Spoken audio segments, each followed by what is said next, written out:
The Minouche disaster. 21 days trapped in the sea's fury.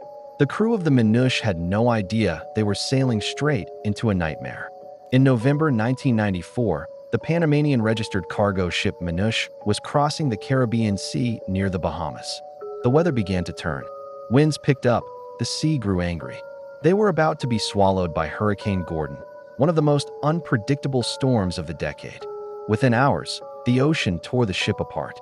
The crew scrambled into a life raft, a fragile, inflatable bubble in the middle of a roaring sea. 10 men, crammed together in navigation. No distress signal, only salt water and sky for miles. At first, they believed rescue would come quickly. After all, they had radioed a mayday before abandoning ship. But help never came. Days passed. The storm moved on, but the suffering had only begun. Their food ran out. Their water ran out. The sun scorched them by day. The cold soaked their bones by night. Hope began to dissolve. The men grew weaker, and then they started to die. One by one, they slipped away from dehydration, exhaustion, madness.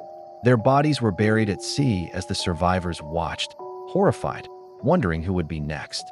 For 21 days, the raft drifted helplessly across the ocean. Sharks circled beneath them. Tankers passed in the distance, but none came close enough to see the desperate waving arms. Finally, on the 21st day, a passing freighter spotted the battered, nearly invisible raft. Only 3 men were still alive.